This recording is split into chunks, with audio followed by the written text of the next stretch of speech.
하나님께서 함께 하십니다. 오늘은 열왕기상 21장 1절에서 10절의 말씀을 여러분과 함께 나누고자 합니다. 오늘의 말씀과 내일의 말씀은 아합 왕에 대한 이야기에서 나름 유명한 이야기입니다. 나봇의 포도원을 빼앗기 위하여 음모를 행하고 그 가운데 하나님께 심판을 받는, 특히 아합 왕과 이세벨의 최후에 대해서 하나님이 못을 박으시는 장면이라고 볼 수 있습니다. 오늘의 말씀은 일단은 아합이 나봇의 포도원을 빼앗고자 하는 의사를 드러내고 빼앗지 못해서 심려하는 장면이 기록되어 있습니다. 그리고 내일의 말씀에는 그것을 빼앗는 장면을 우리가 보게 되죠. 그리고 그 빼앗음으로 말미암아 엘리야를 통하여서 아합을 꾸짖으시는 장면을 보실 겁니다. 그러면 오늘의 말씀을 조금 집중해서 여러분과 함께 보고자 합니다. 오늘의 말씀의 1절에 보면 그 후에 이 일이 있으니라 라고 되어 있습니다. 여기에서 말하는 그 후에는 무엇이냐면 앞선 말씀, 즉 어제 수요일에 여러분과 함께 나눈 말씀을 이야기하는 겁니다. 아합 왕이 베나닷을 풀어준 것을 하나님께서 선지자를 통하여서 행동 예언을 하셨죠. 그래서 그것으로 말미암아 아합 왕이 심려하고 있었던 그 상황입니다. 그런데 그 아합 왕이 이제 뭘 봐요? 이스라엘 사람 나봇의 포도원을 눈독 들이기 시작합니다. 자신의 왕궁에 가까운데 그 포도원을 가꾸어서 채소밭을 심으려고 합니다. 이 말씀은 여러 가지로 해석할 수 있지만 포도원은 하나님의 은혜의 상징이고 하나님께서 선물로 주신 하나님의 보살핌을 의미하는 의미입니다. 그런데 그 포도원을 없애고 채소밭, 곧 애굽 땅에서 이스라엘 백성들이 길러서 먹던 것을 키운다라는 의미에서 사실은 좋은 방법은 아님을 알 수 있습니다. 그거는 차치하고라도요, 오늘 말씀에서 우리가 기억해야 할 것은 무엇이냐면 왕이라고 해서 땅을 자기 마음대로 할 수 있느냐? 그럴 수 없다라는 겁니다. 하나님께서 이스라엘 백성들에게 가나안 땅을 허락하시며 그 땅 가운데 살아갈 수 있는 율법을 주실 때에 하나님이 가장 강조하셨던 것 중에 하나가 바로 땅에 대한 문제였습니다. 토지의 소유에 대한 문제. 그런데 토지의 소유는 하나님께서는 분명하게 누구에게? 하나님께 있다. 그리고 하나님이 처음 지파에게 나누어 주실 그때에 있다. 그리고 나서 그렇기 때문에 이스라엘 백성들은 50년, 곧 키년이 되면 어떻게 해야 됩니까? 원래 자신의 토지를 회복하고 돌이켜야 됩니다. 그러니까 50년 동안은 여러 사유들, 여러 이유들을 통하여서 이 땅이 소유가 바뀌든 뒤집어지든 아니면 다른 사람이 관리하든 할 수 있습니다. 근데 희년이 되면 어떻게 해야 돼요? 원래대로 돌아가야 됩니다. 그래서 성경의 특히 구약 성경의 중요한 개념인 기업 물을 자가 바로 그 개념과 연결되는 겁니다. 그러니까 나봇이 지금 3절의 말씀에 아합에게 말하되 내 조상의 유산을 왕에게 주기를 여호와께서 금하실지로다 라는 이 말은 다시 이야기하면 내가 여호와의 율법을 어길 수 없습니다 라는 겁니다. 그러니까 나봇은 어떤 사람이에요? 하나님의 말씀을 알고 그 말씀을 지키고자 힘쓰는 사람입니다. 사실 아합 왕이 강제로 뺏는 건 아니에요. 오늘 말씀에도 기록되어 있죠. 내가 그 대신에 그보다 더 아름다운 포도원을 내게 줄 것이요 만일 네가 좋게 여기면 그 값을 돈으로 내게 주리라.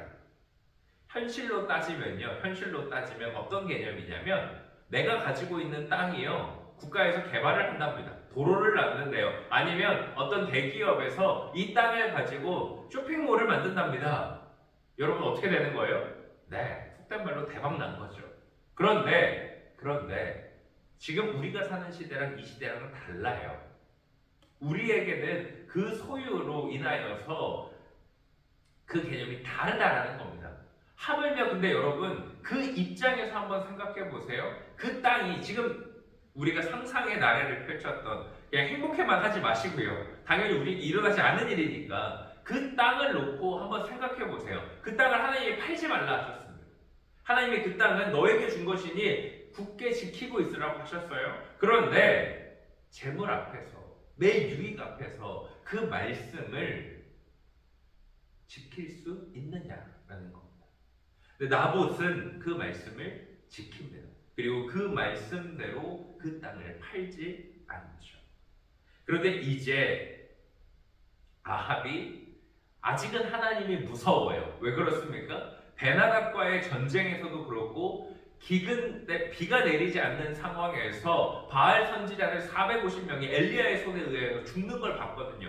불이 하늘에서부터 내려와 살라버리는 걸 봤거든요. 그러니까 아직은 무서워요. 게다가 그 앞선 말씀에서 선지자가 경고하는 것을 들었거든요. 그러니까 이 아합 왕이 하나님이 두렵기는 합니다. 그러니까 근심하기 시작해요.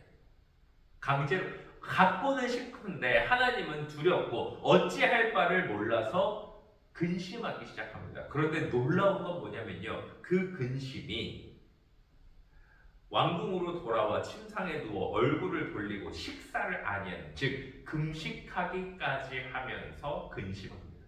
자신이 얻고자 하는 걸 얻지 못하니까 밥도 안 먹어요. 딱 저희 아기들 수준 같습니다. 그런데 놀라운 건 오늘 말씀에 기록되었던 그 후회라고 하는 앞선 사건에서 선지자가 경고했을 때에도 아합 왕이 이렇게 하지 않았었습니다. 엘리야가 비가 내리지 아니할 것을 선포하였을 때도 그렇게 하지 아니하였습니다. 바알 선지자가 자신들 눈에 다 죽을 때에도 하나님이 불을 내리시며 비도 내리시는 분이라는 걸 알게 됐을 그 순간에도 그는 근심하여 금식하지 않았다. 그런데 뭐 때문에? 자신이 얻고자 하는 바를 얻지 못함으로 말미암아 지금 근심하여 금식하고 있는 것을 우리가 보게 됩니다. 그러니까 실상은 하나님이 두렵기는 하지만 뭐가 더 앞서는 거예요? 자신의 욕망이, 자신의 욕구가 자신이 하고자 하는 바에만 초점이 맞춰져 있다라는 겁니다. 사랑하는 성도 여러분, 혹 그 모습이 우리의 모습이지는 않나 싶습니다. 하나님을 위하여, 교회를 위하여, 혹은 하나님의 말씀을 위하여, 하나님의 뜻을 위하여 근심하기보다 어느새 우리의 삶의 유익과 우리의 삶의 문제와 또한 내가 원하는 바를 이루기 위하여 근심하고 걱정하는 것이 더 심하지는 않은지 돌이켜 보기를 원합니다. 그리고 나서 이제 이세벨이 등장을 하죠. 아합의 부인입니다. 아주 악한 이로 손꼽히는 이입니다. 그 왕비 이세벨이 이제 그 포도원을 어떻게 빼앗을지 음모를 꾸밉니다. 그런데 이 음모를 보면요, 참 교묘합니다. 왜 교묘하냐면 하나님의 말씀을 가지고, 곧 율법을 가지고 그 율법으로 음모를 꾸미고 그렇게 나봇을 죽이고자 계획합니다. 다시 말하면 하나님의 말씀을, 하나님의 방법을 자신이 원하는 대로 자신의 입맛에 맞게 사용하는 최악의 경우의 수를 이세벨이 보여주고 있습니다. 사랑하는 성도 여러분, 우리도 혹 이 이세벨과 같을 때가 있지는 않은지 돌이켜 볼 수 있으면 좋겠습니다. 어느새 말씀을 내 입맛대로 해석하고 있지는 않은지, 말씀을 악용하고 있지는 않은지, 말씀을 이용하고 있지는 않은지 돌이켜 보셔야 합니다. 그리고 중요한 건 이 모든 것을 누가 보고 계십니까? 여호와 하나님이 보고 계시며 알고 계십니다. 그리고 그렇게 행하는 자에게 결코 하나님이 가만히 있지 아니하시는 분이심을 기억하시기를 원합니다. 사랑하는 성도 여러분, 오늘의 말씀을 통하여 우리가 다시 한 번 더 마음 가운데 새길 수 있기를 원합니다. 하나님을 참되게 경외하는 나봇의 모습을 본받을 수 있기를 원합니다. 하나님을 경외하는 것처럼 보이지만 실상은 자신의 욕심에 눈이 멀고 하나님을 경외하기는커녕 하나님의 권위와 하나님의 말씀을 악용하는 이세벨과 같은 모습을 바라보면서 반면교사 삼을 수 있기를 원합니다. 그리고 오직 주님께서 우리에게 진정으로 바라시고 원하시는 모습대로 굳건하게 세워져 갈 수 있는 저희들 모두가 되기를 주님의 이름으로 간절히 축원합니다. 기도하겠습니다. 아버지 하나님, 감사와 영광을 주님 앞에 올려드립니다. 우리 가운데 좌정하여 주시고 나봇과 같이 하나님의 말씀을 지키고 따르며 하나님을 경외하는 자로 살아가게 하여 주시옵소서.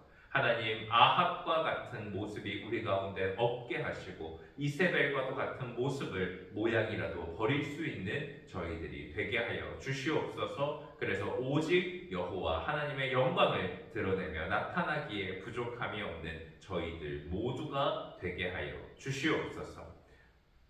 이제 이 모든 기도의 간구 우리 구주 예수 그리스도의 이름으로 기도드립니다. 아멘.